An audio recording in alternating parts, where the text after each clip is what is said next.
Hey family, I want to share a little something from this book I'm reading called The Art of Loving by Erich Fromm.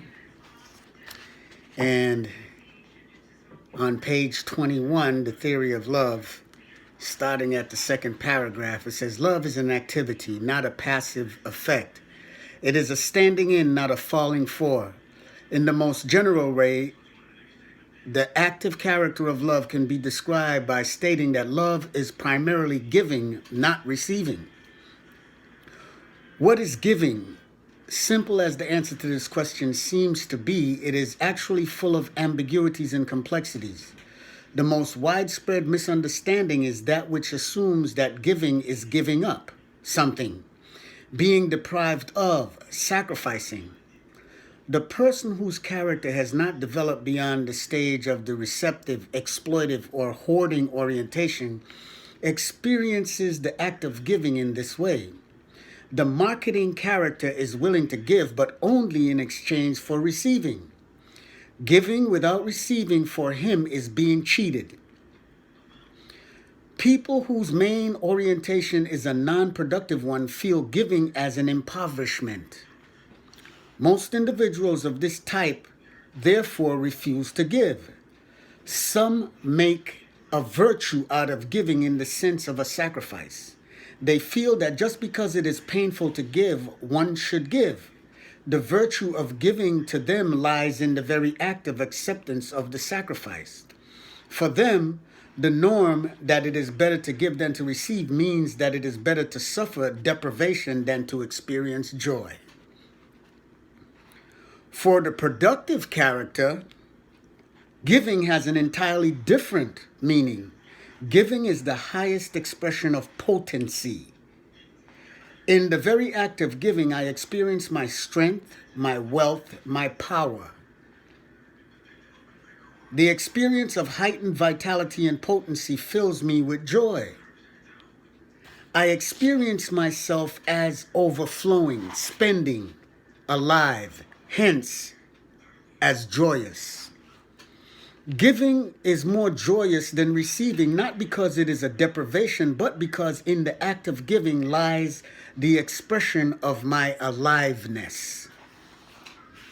It is not difficult to recognize the validity of this principle by applying it to various specific phenomena. The most elementary example lies in the sphere of sex.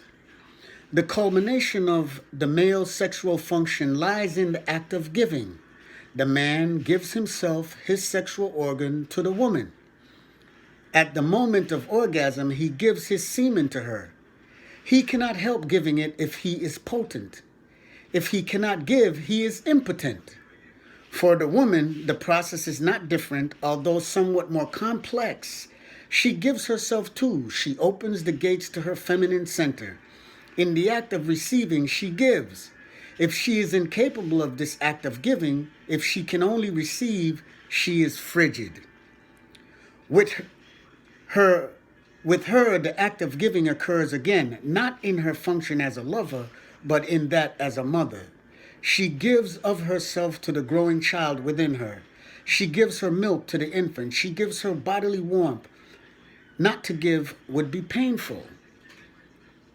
In the sphere of material things, giving means being rich. Not he who has much is rich, but he who gives much.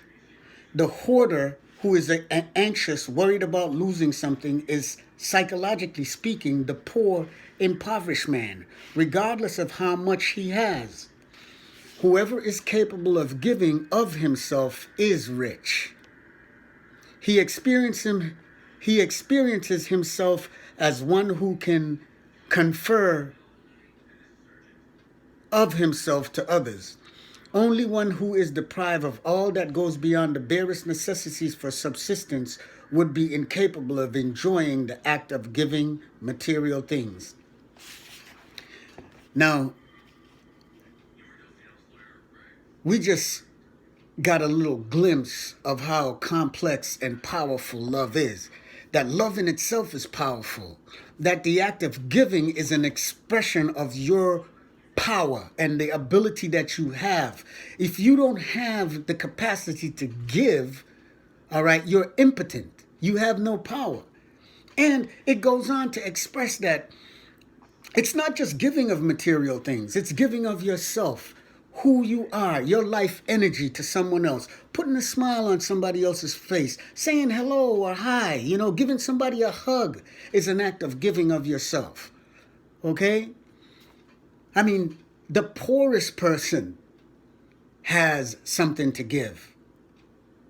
We're all capable of the expression of love. And that's what life is all about. Like the good book says, right? God is love.